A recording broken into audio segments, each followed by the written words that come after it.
singo wa singete en singenga ye ati ye fostan ala praxeri en praxeri ook tu saye singi tarwa ye singi yoshitaki gado imidjanga ati fumeke clari. Nous allons interpréter un chant et pendant que nous allons chanter, vous allez voir que l'Éternel va vous rencontrer. Préparez votre cœur.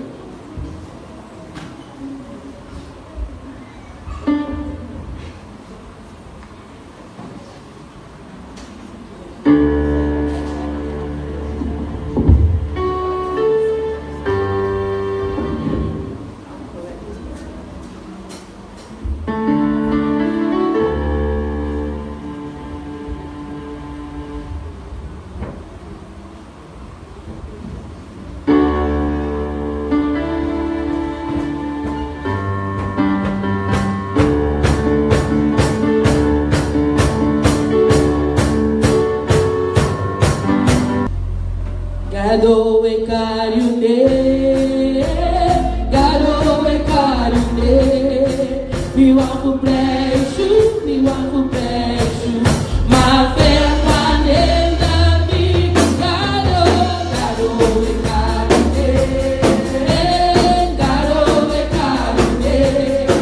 mi want for pleasure, mi want for pleasure, my fair man in the big gado.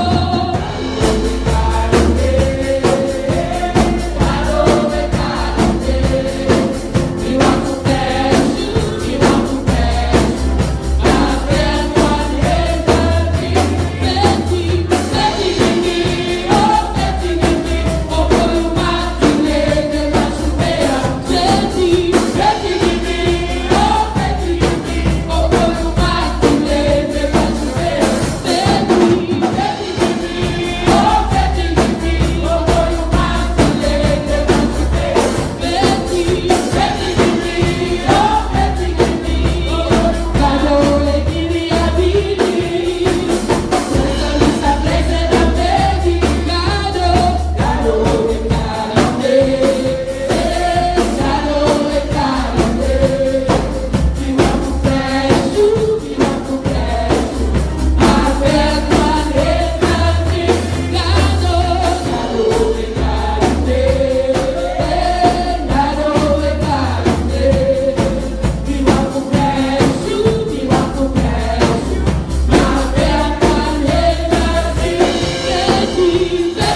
Papa metaki au grand temps un moment ici.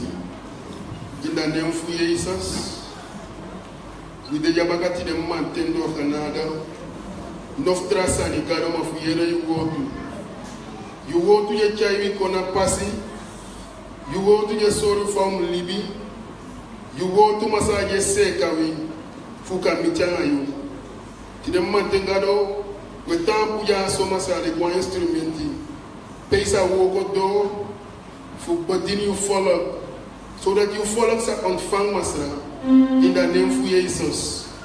Garo no man feja feti, mana ye feti giwi. So long out na pay si pay kaiwi. So long out na pay si pay one we fude. Masa unaf boko wede.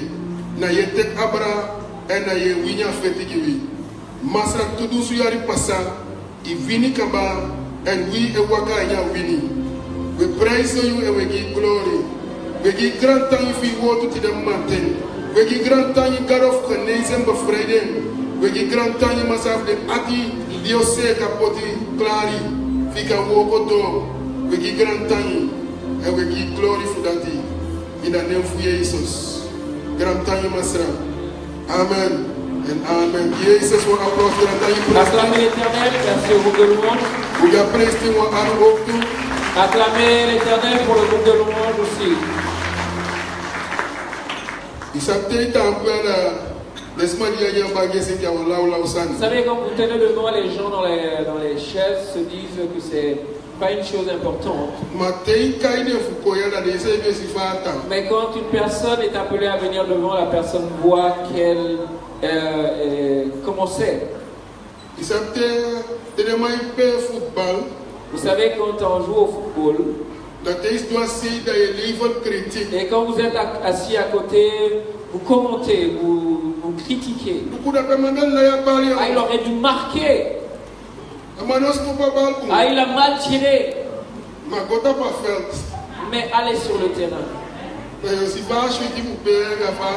Et à ce moment-là, vous verrez quelle est la difficulté. Amen. Amen.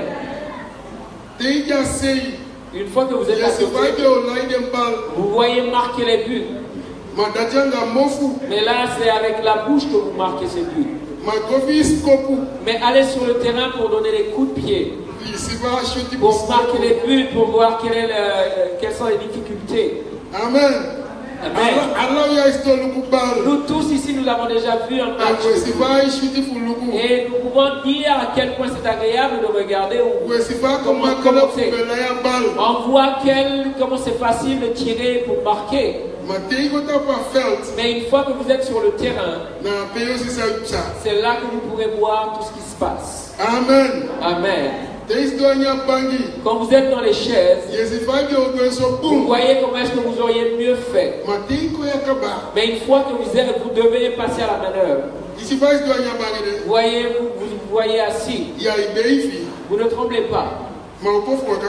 Mais levez-vous un instant pour venir ici. Et vous allez voir.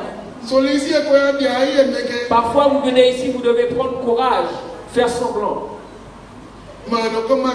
Mais ce n'est pas facile. Une personne qui a l'habitude de venir devant sait de quoi nous parlons. Amen. Amen. Il y a des personnes qui viennent à l'église converties depuis plus de 5 ans.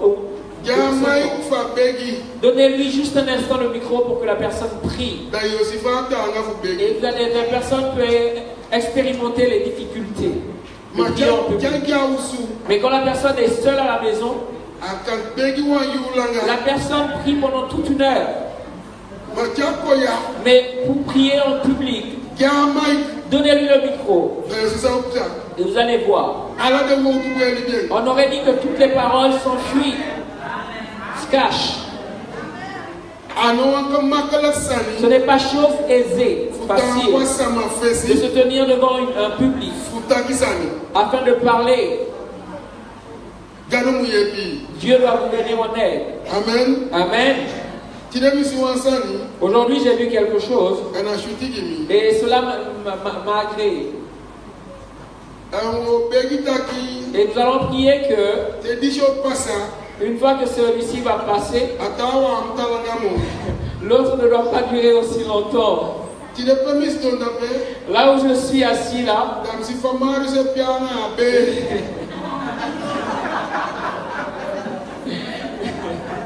J'ai vu Marius toucher le ventre et jouer avec le ventre. Je l'ai vu passer la main sur le ventre, je ne sais pas ce qu'il disait. Dès qu'il disait Seigneur, c'est moi que tu bénis de sa sorte. Seigneur, je veux un garçon. Je ne sais pas ce qu'il disait, mais je l'ai vu sourire et jouer avec le ventre. Cela veut dire que ça lui plaît, ça lui fait plaisir.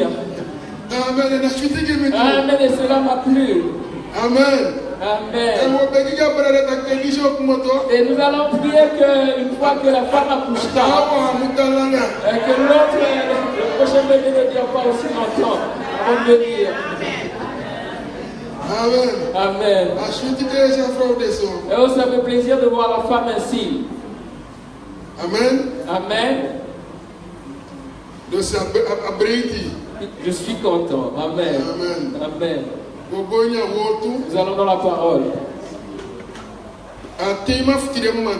Le thème de ce matin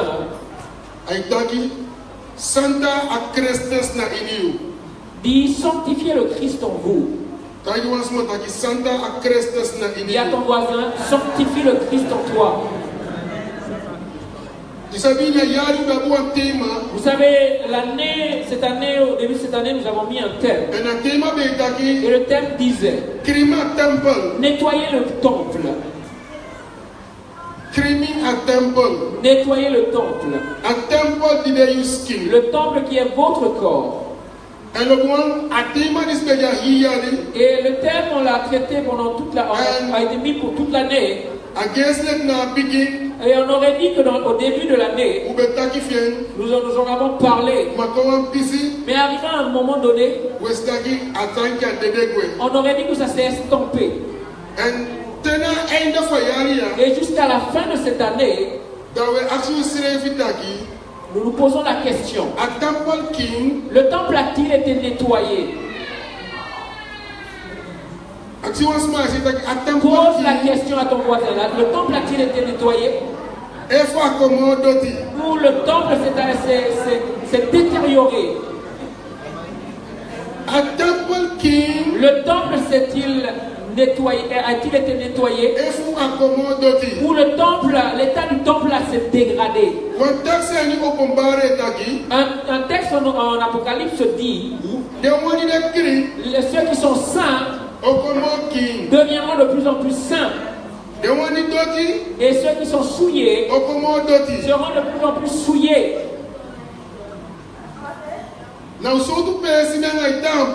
Quelle est notre position? Vous savez quand le texte a été donné, vous étiez déjà à moitié propre. Avez-vous continué à nettoyer le temple? Ou quand le temple avait été donné à l'église, vous étiez sale, souillé. Avez-vous été nettoyé par la suite? À la fin de cette année 2017, quel est votre état? Vous savez, dans les dernières semaines, et avec la première semaine de janvier, tout le monde fait des alliances, des accords. D'autres disent l'année passée, je n'avais pas bien servi l'Éternel. Mais vous voyez l'année qui arrive, il n'y aura pas de mois qui va s'écouler sans que je ne jeûne. Je vais faire du temps pour l'Éternel. Mais après janvier jusqu'à février, créez-vous effectivement le temps.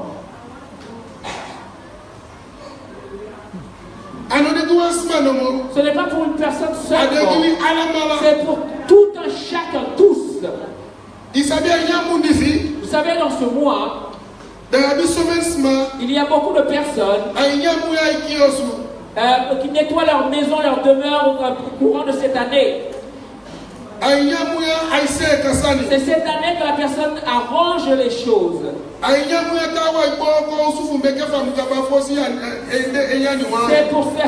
C'est en ce mois que les gens réaménagent la construction de leur maison pour finir avant janvier.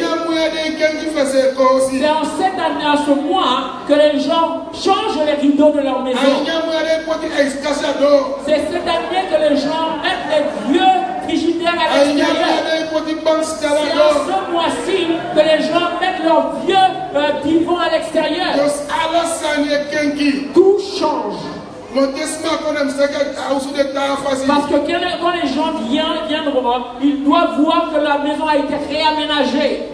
Nous savons bien arranger nos maisons. Les femmes savent comment nettoyer leur maison.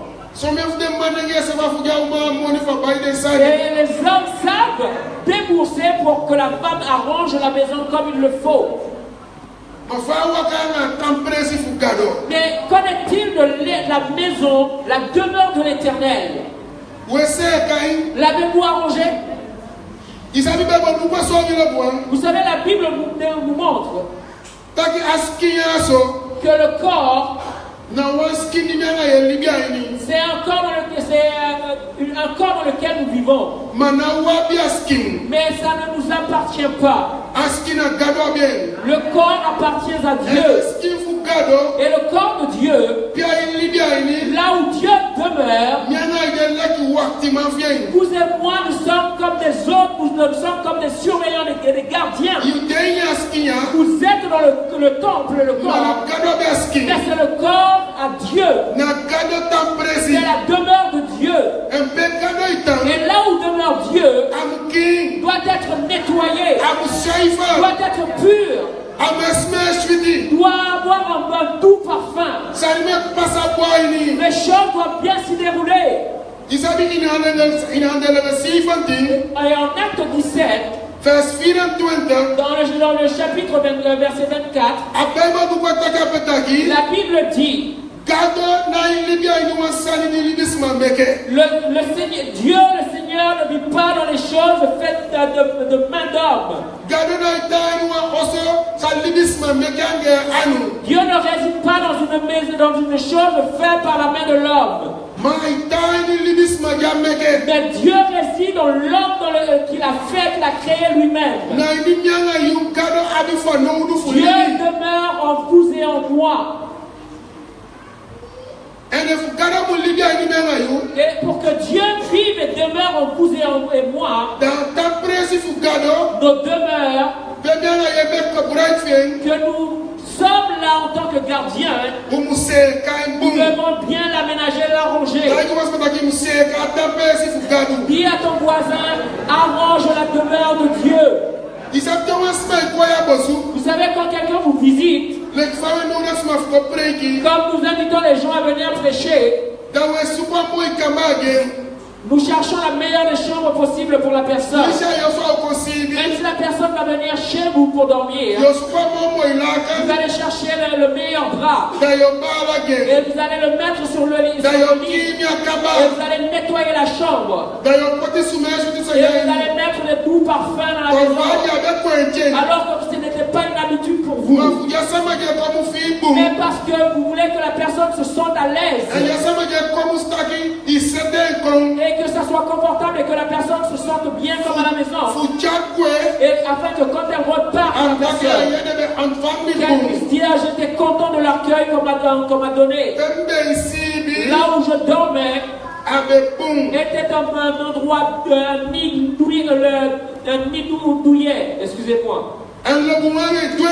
Et bien aimé, on le fait pour que la personne se sente bien. Et c'est de la même manière que nous devons agir pour Dieu, afin que Dieu se sente bien. Quand Dieu vient en vous, dans la demeure de Dieu, il doit se sentir bien. Tout doit être propre. Tout doit être au summum. Demandez à quelqu'un. Savez-vous que le corps dans lequel vous vivez appartient à Dieu? Demandez à quelqu'un. Savez-vous que le corps de Dieu, votre corps est le temple de Dieu? Vous savez, parfois, bien aimé, on se débat. Nous allons dans les luttes. Nous traversons des épreuves. Parfois même, nous sommes vaincus par les épreuves. Et vous savez pourquoi? Le propriétaire de la maison n'est pas dans la maison.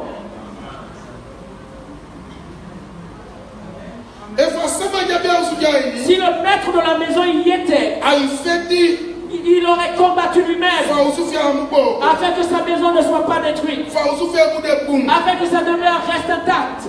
Vous n'êtes que visiteur, qu'occupant, mais vous n'êtes pas propriétaire. Dites à votre voisin que vous êtes occupant de la maison, mais vous n'êtes pas le propriétaire. Vous et moi, nous devons savoir que le corps dans lequel nous vivons, nous ne sommes pas le propriétaire. Le propriétaire, c'est Dieu. 1 Corinthiens 6, au verset 19. Lisons-le. 1 Corinthiens 6, au verset 19. Il est dit,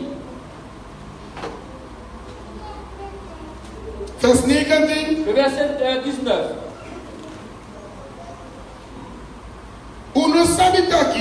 Ne savez-vous pas que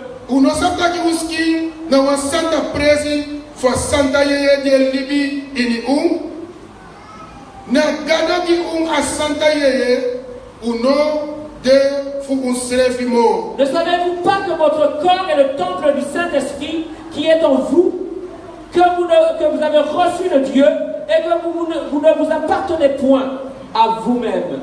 Amen. 1 Corinthiens 3, le verset 17. Il est dit,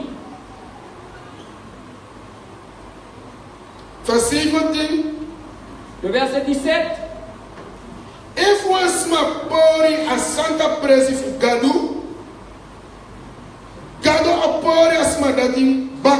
Si quelqu'un détruit le temple de Dieu, Dieu le détruira. Car le temple de Dieu est saint. Et c'est ce que vous êtes. C'est clair. Il a démontré au premier lieu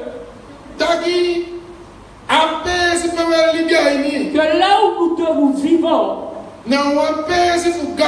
appartient à Dieu. Et ce lieu doit être propre et saint. Et si vous le détruisez, ce lieu, Dieu vous détruira au retour. Parce que ça ne vous appartient pas, mais appartient à Dieu. Ce qui veut dire que si vous l'aménagez bien, vous l'entretenez bien, Dieu lui-même vous entretiendra bien. Mais si vous le détruisez, la Bible dit que Dieu vous détruira en retour. Et vous devez savoir que là où vous vivez doit être saint. Il est clairement dit que le lieu, le temple de Dieu est saint et que Dieu en est le propriétaire. Et si vous le détruirez, Dieu vous détruira en retour. Vous devez savoir que c'est un lieu saint. Et un lieu saint n'est pas un autre lieu que votre corps.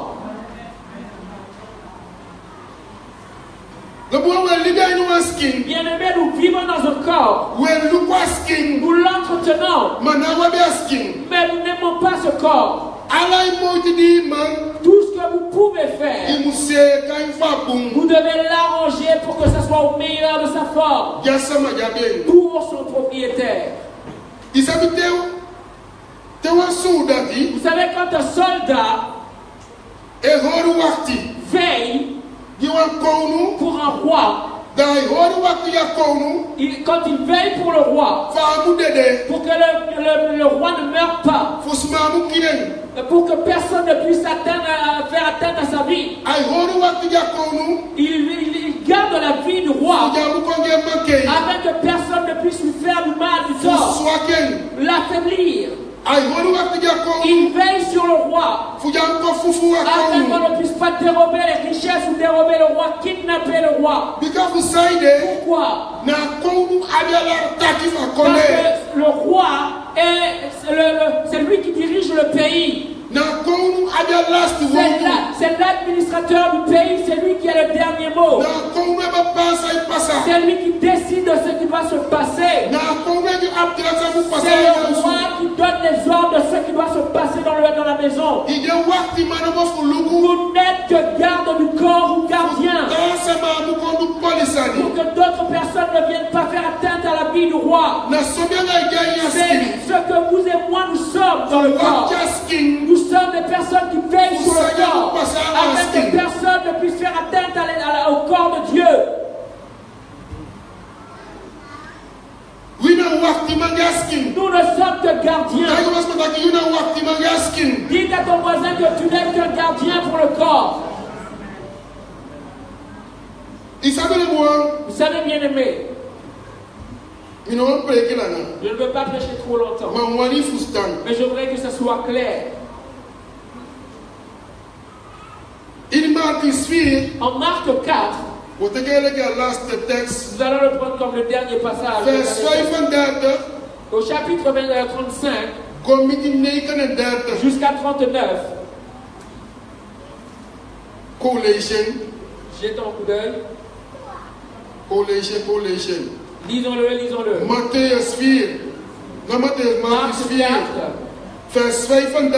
au chapitre 35 jusqu'à 39.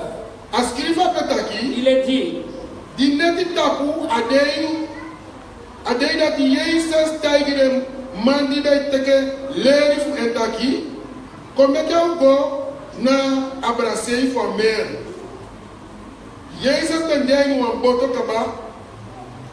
de manfu en libiden trasmana soro dan den ko inya boto de charen kwe mare traboto bende oktu traboto bende oktu dan wan kontra na witi bigin wai de swala de nakikon inya boto taki a her boto de bigin furo na watra.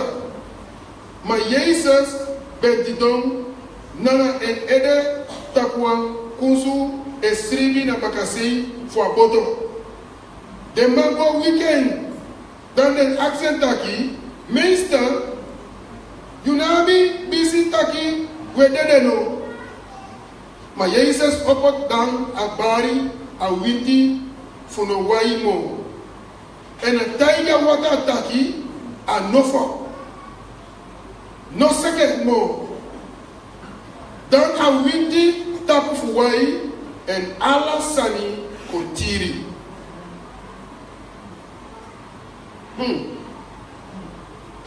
Le moment où on lit une histoire.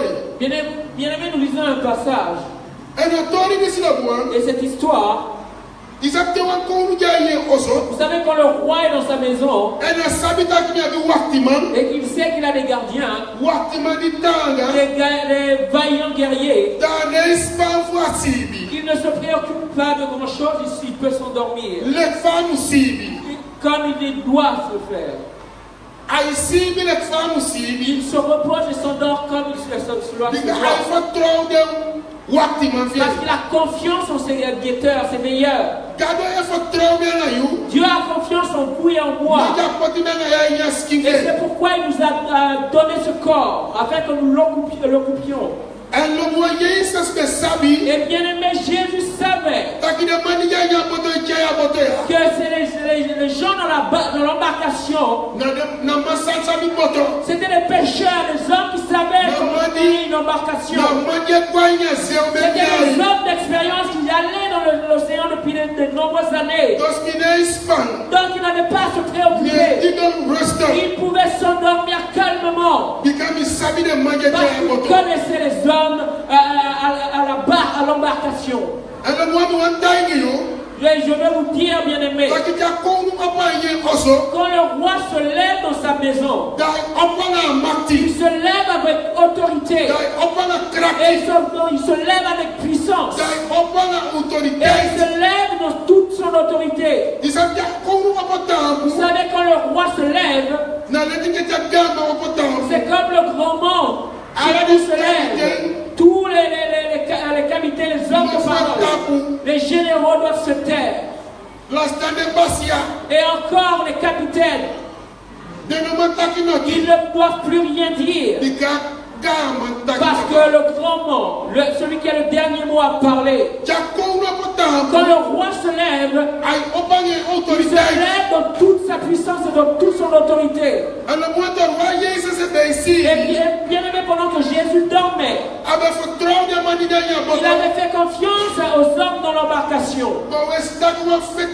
Mais nous avons vu qu'il y a eu une tempête. Et ce combat qui est venu, malgré qu'ils connaissaient la mer, comment guider leur embarcation dans l'océan. Ils avaient pêché pendant des années dans l'océan. Ils savaient exactement comment diriger la barque dans les moments de tempête. Ils savaient à peu près quand est-ce que le vent allait souffler dans la mer. Et ils savaient que quand le vent souffle de telle manière, il faut que nous tournions de cette manière. Mais ce jour-là, ils avaient perdu toute leur connaissance.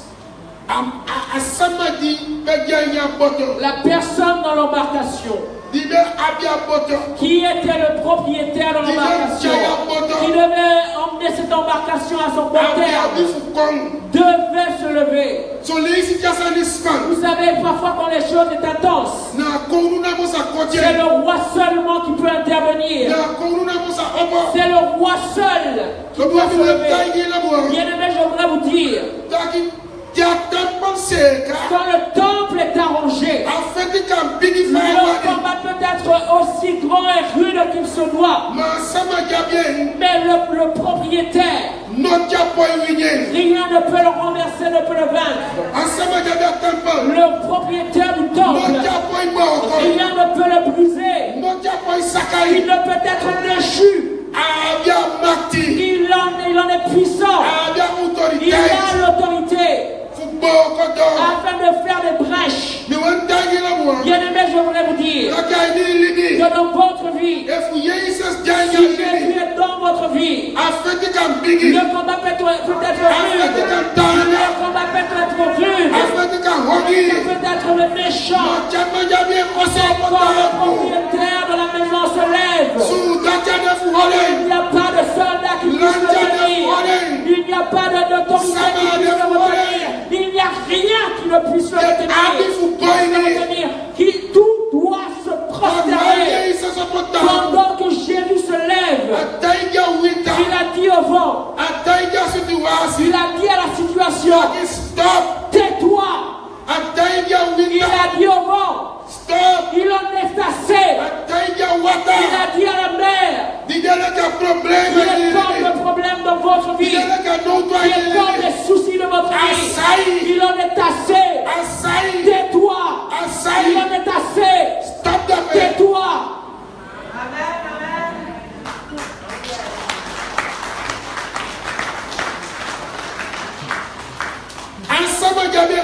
Le propriétaire de la maison ne laisse rien, ne laisse pas sa maison ne laisse pas sa maison pour que la tête et la rouille viennent. Mais il faut que vous veilliez sur sa maison. Quand vous construisez une maison et que vous laissez la maison pour que vous laissez la rouille et la teigne venir,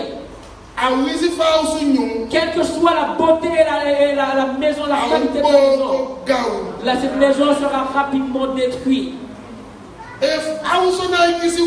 Si la maison n'est pas occupée, si la maison n'est pas nettoyée en temps et heure, cette maison aura une mauvaise odeur.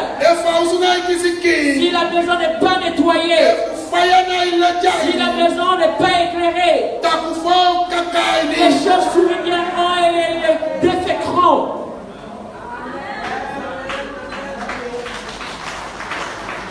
Une maison a besoin d'être entretenue. Une maison a besoin d'être aménagée.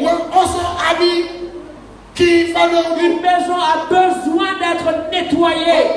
Plus vous nettoyez la maison, plus elle s'embellit. Plus vous nettoyez la maison, plus elle sent bon. Plus vous nettoyez la maison, plus elle vivra longtemps, elle durera longtemps. Dis à ton voisin, nettoie la maison.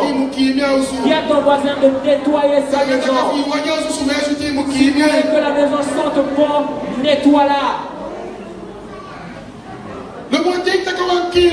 Bien aimé, quand vous prenez un drap propre et que vous l'ayez lavé et que vous le mettiez dans un panier, ça reste là pendant 1 mois, 2 mois.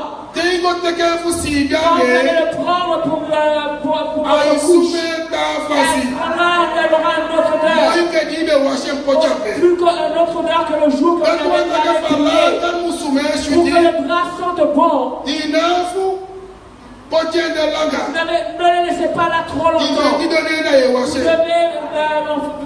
faire votre couche avec. Quand vous le laissez de côté trop longtemps, vous n'avez pas beaucoup à coucher dessus. Elle sentira. Elle sentira. Si vous êtes une personne et que vous ne priez pas, et que vous ne cherchez pas la face de Dieu, et que vous ne nettoyez pas votre maison, elle va sentir. Nous parlons de choses spirituelles. Vous savez, le péché, c'est une chose qui sent mauvais. C'est une chose qui emmène la honte. C'est une chose qui fait en sorte que vous toisiez les gens. C'est une chose qui vous sépare des autres. Alors que vous ne vouliez pas avoir une séparation. Mais parce que le péché est là et que ça ne se mélange pas au feu. Le péché, ce sont les ténèbres. Et quand le péché vient, vous pouvez briller, mais votre visage est transformé. Quand le péché arrive, la honte vient. Parfois, quand vous voyez la personne qui ne veut plus vous adresser la parole, ce n'est pas comme ça qu'elle ne veut plus parler, mais elle est morte de honte. Parce qu'elle a l'impression que vous voyez le péché derrière elle, et puis elle freine notre chemin. Et vous dites que cette soeur me fuit. Et vous dites que ce frère me fuit. Parfois la personne vient à l'église, mais elle ne s'assoit pas. Elle ne peut pas fréquenter les autres. Ce n'est pas qu'elle ne le veuille pas, mais c'est parce que le péché est fort. Et elle a l'impression que vous ressentez le péché se mange. Et parfois la personne a l'impression que vous voyez ce péché. Et bien aimé, voyez la personne dans un coin. Alors c'est une personne qui avait l'habitude de s'occuper. C'est une personne qui avait l'habitude de parler. Et vous voyez la personne recracher quand vous lui parlez. Rien. Mais il y a quelque chose. Il y a quelque chose. Pourquoi vous êtes assis? Oh, rien. Il y a quelque chose. Il y a le péché qui est intervenu. Jésus a quitté la demeure. Une fois que Jésus a quitté la demeure, cette maison a des problèmes. Si Jésus n'était pas dans l'embarcation, les disciples seraient dans les beaux draps. Si Jésus n'était pas dans l'embarcation, certainement cette embarcation aurait sombré. Et c'est pourquoi, bien-aimés, tout temps, vous et moi, nous devons tout faire pour que Jésus puisse être dans nos vies. Soit que Jésus est dans sa demeure. Partout où vous irez, le diable fuira. Partout où vous irez, l'ennemi fuira. Partout où vous irez, les ténèbres fuiront. Qu'ils le veuillent ou pas, ils fuiront. Parce que la lumière arrive. Et la lumière et les ténèbres ne se mélangent pas. Quand la lumière est là, les ténèbres fuient.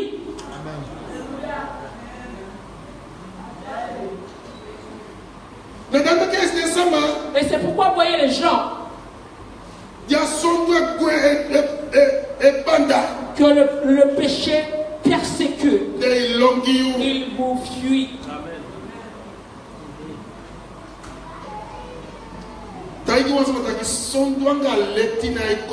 Dis à une personne, à ton voisin, la lumière et les ténèbres ne se mélangent pas. La lumière et les ténèbres ne se mélangent pas. La Bible dit que Dieu est lumière. Et pour que nous devenions lumière, Dieu a dû envoyer Jésus mourir sur la croix afin qu'il puisse ôter nos péchés, afin que la lumière puisse de nouveau jaillir de nous.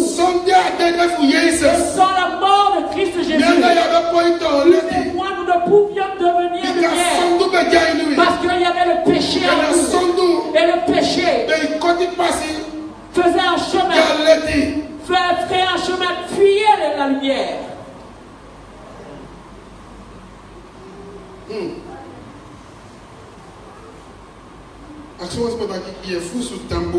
Demande à ton voisin, comprends-tu bien ce que la personne dormait? Demande-lui bien si elle comprend ce qui est dit. Écoutes-tu la parole?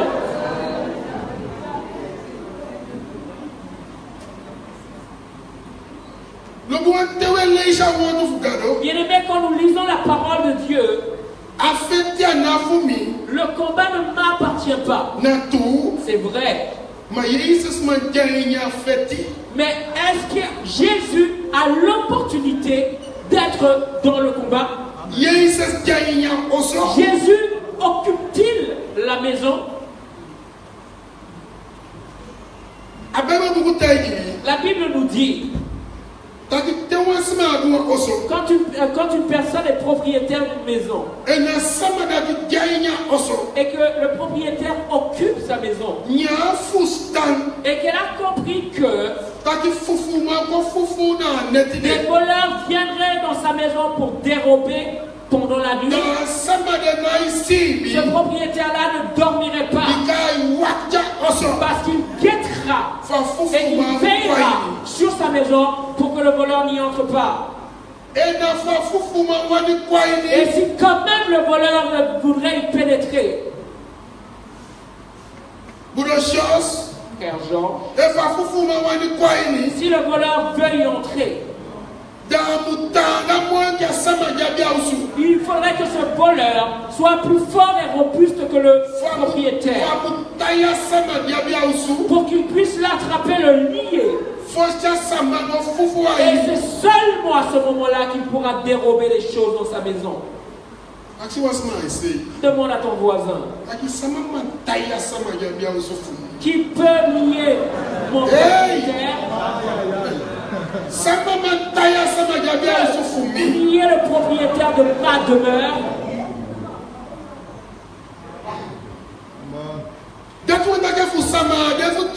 Si cela veut dire qu'il n'y a personne, le combat à ce moment-là ne vous appartient pas. Le combat est au propriétaire de la maison. maison.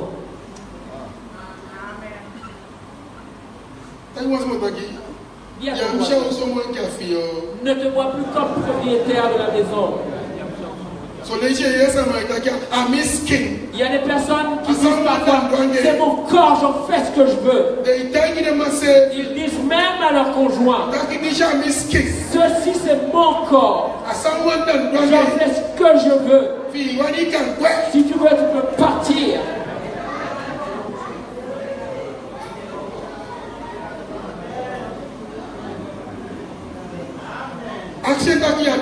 Demande-lui, as-tu un corps?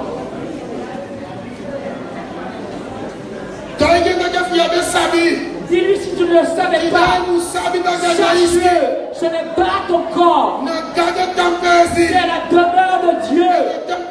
Et la demeure de Dieu, Dieu t'y a mis comme occupant. Afin que quand il vienne, la demeure soit propre et pure. Qu'elle soit pure. Qu'elle soit là en bon et doux parfum. Le lit doit être ni douillet. Dis à ton voisin, il ne parle pas de choses charnelles, mais il parle de choses spirituelles.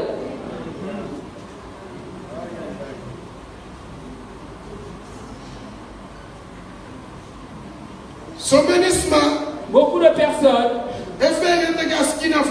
oublient que le corps appartient à Dieu.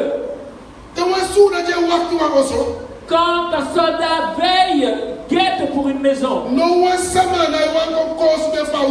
ne laisse personne s'approcher de cette maison. Tout ce qui vient près de la maison, il voit comme un ennemi. Tant que vous n'êtes pas de cette maison, vous n'avez pas droit d'y entrer sans autorisation.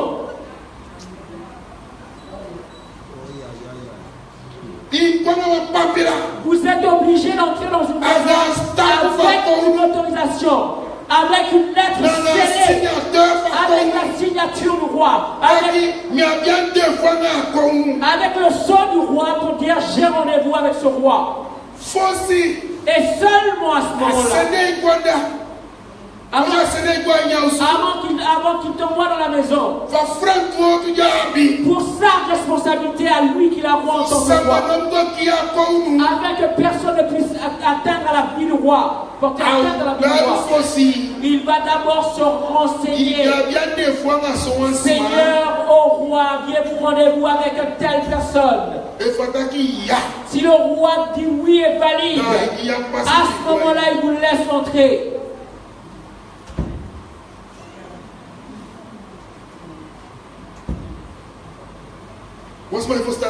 Comprenez-vous? Vous êtes le guetteur, le veilleur. Mais Dieu a des personnes, des messagers qui emmènent des messages. Mais des personnes ne rentrent pas en vain. Arrivent, ces personnes entrent avec l'ordre et il y a quelqu'un, nous parlons de choses spirituelles. Et c'est pourquoi, bien-aimé, même si vous êtes dans la rue, sachez que vous n'êtes qu'occupant de la maison. Ce n'est pas quiconque doit venir passer la main, toucher. Ce n'est pas tout le monde qui doit vous toucher. Ce n'est pas tout le monde qui doit venir se frotter. Ce n'est pas n'importe qui doit venir s'asseoir sur vos cuisses. Ce n'est pas tout le monde qui doit y manger.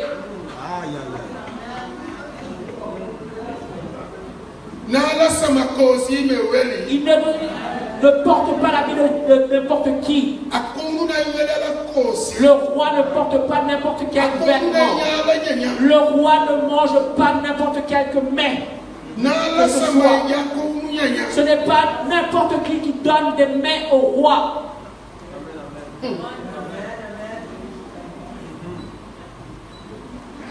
Ne soyez pas avares.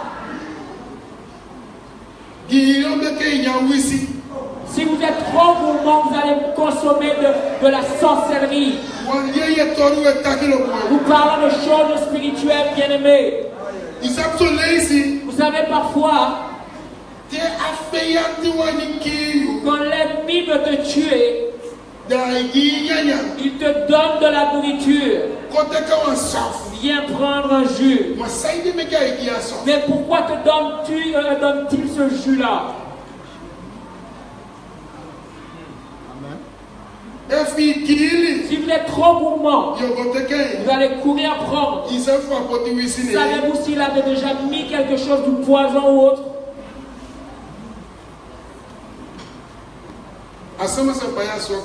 La personne peut t'acheter une limonade. Mais savez-vous, c'est parce qu'il veut porter atteinte à la maison. Savez-vous que c'est parce qu'il veut entrer dans votre demeure? Bougez quelqu'un à l'épaule et dites-lui, ne consomme pas n'importe quelle nourriture. Bougez la personne et dites-lui, ce n'est pas n'importe quelle personne qui peut boire.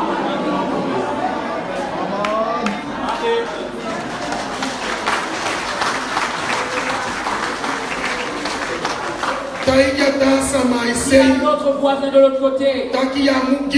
Ne sois pas trop gourmand.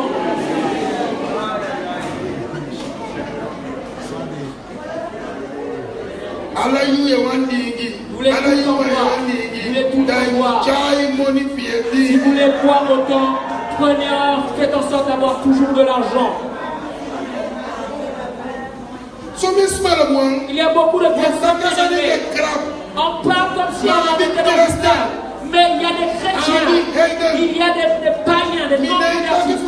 Je ne parle pas trop des païens, mais nous parlons de chrétiens, des personnes qui quittent la maison le samedi, le mercredi, et ils s'habillent soigneusement, et ils vont dans la rue pour que les hommes leur achètent des choses.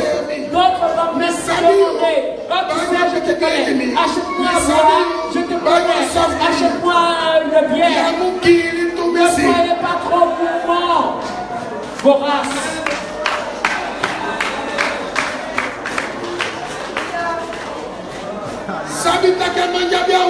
Sachez qu'il y a un propriétaire et que ce propriétaire est riche. Il peut entretenir sa maison.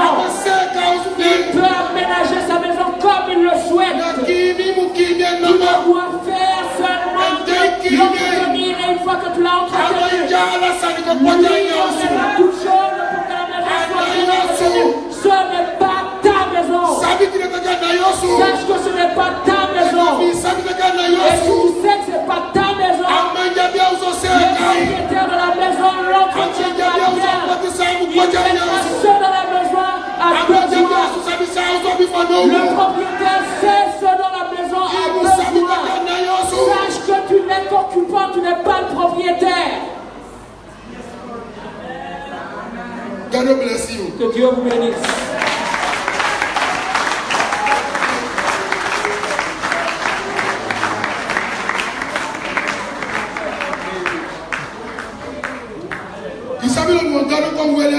Vous savez, bien aimé, Dieu est fatigué et là pour.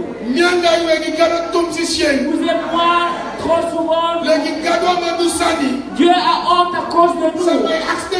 Il y a des gens qui se demandent, mais Dieu existe-t-il toujours? Jésus n'est-il pas revenu?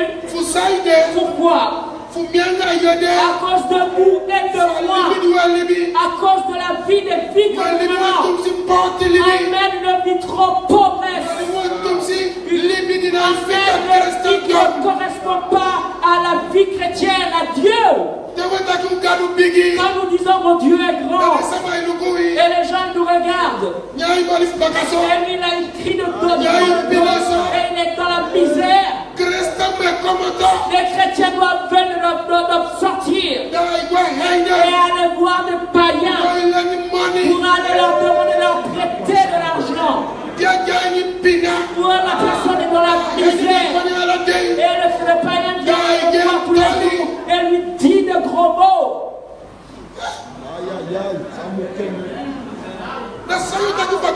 Alors, qu'allez-vous dire de votre Dieu? Dis à ton voisin, arrange-toi le temple. Et si tu peux emprunter de l'argent, arrête d'emprunter. Il y a une personne qui vit en toi. La personne est riche.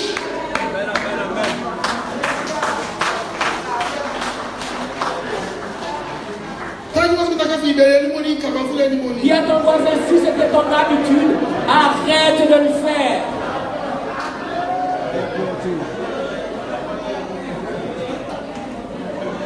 Il y a des chrétiens aussi qui vivent dans la maison de Dieu et ils s'imaginent qu'avec cet argent ils vont s'enrichir et ils volent les autres chrétiens comme eux-mêmes. Ils sont dans la maison de Dieu mais ils sont là comme des voleurs. Là vous ne l'aimez pas. Mais il faut l'aimer. Parce que c'est une partie de comment nettoyer le temple de Dieu.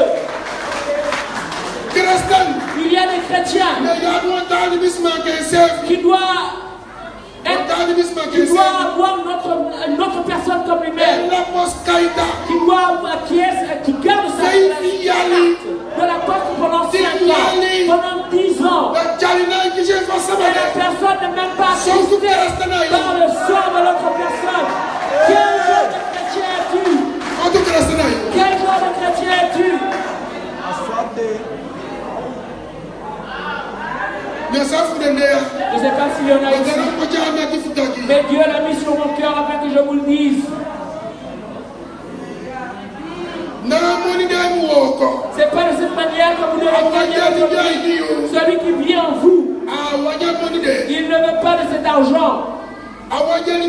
Celui qui vit en vous, il n'appauvrit pas les gens, il enrichit les gens. Alors comment est-ce qu'il peut vivre en toi et tu appauvris les gens? N'es-tu pas attristé? N'as-tu pas honte de la personne qui a son enfant et tu gardes sa carte postale pendant 5-10 ans et qu'à la fin du mois tu vas prendre 10 sous et la personne ne peut pas manger? 1 000 euros sur le tu manges 20 000 euros, tu as calculé 20 000 euros, tu rendras des comptes à Dieu. Tu ne travailles pas, tu voles.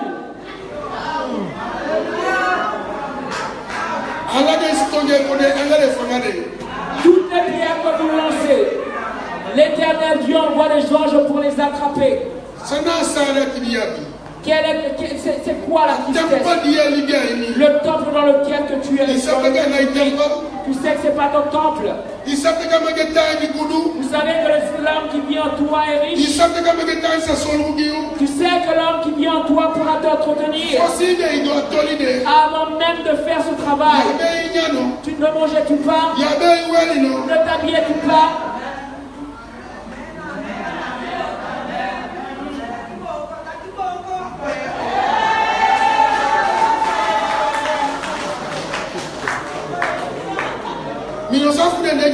Je ne sais pas s'il y en a ici, mais Dieu me l'a mis à cœur pour que je le dise. Tu peux aller rechercher dans la Bible et tu verras que c'est dans la Bible. Même la banque ne vole pas autant.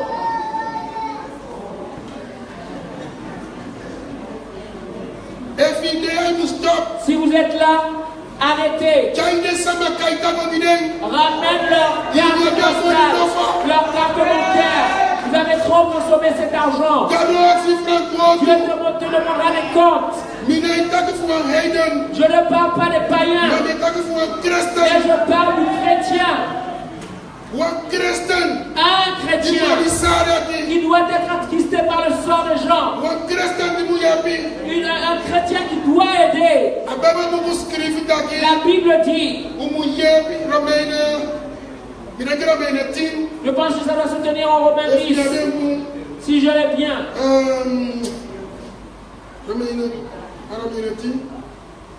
Nous apprécions. Je ne sais pas précisément que nous devons nous entraider. Alors comment est-ce que nous pouvons nous persécuter de la sorte? Et un cœur doux. Toute personne et un cœur doux et sois compatissant envers les autres. Ne regarde pas ce qui t'agrée à toi seulement, mais regarde ce qui peut agréer à la personne aussi. Soyez compatissants. Levez-vous.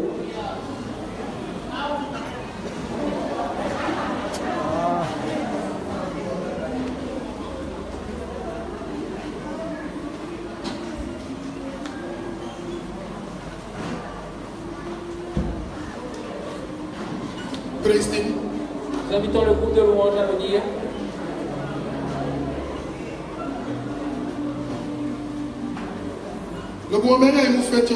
Vous et moi, nous devons combattre, lutter. Nous devons lutter. Afin de remporter. Ce n'est pas facile de remporter les épreuves et les combats. Jésus doit vivre en vous et moi, afin que nous puissions remporter le combat. Il n'est pas facile.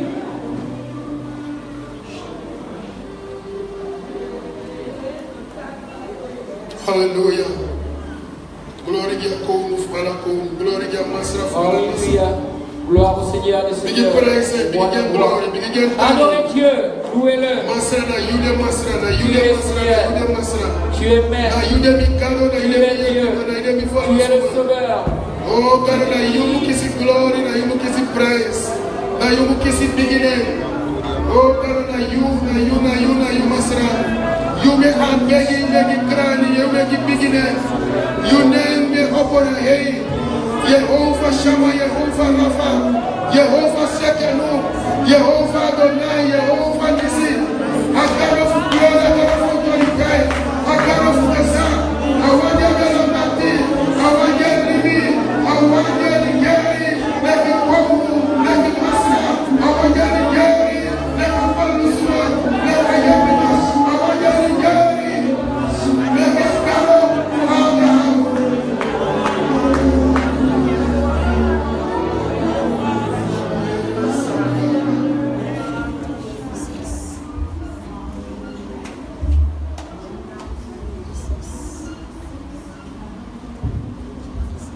Hallelujah.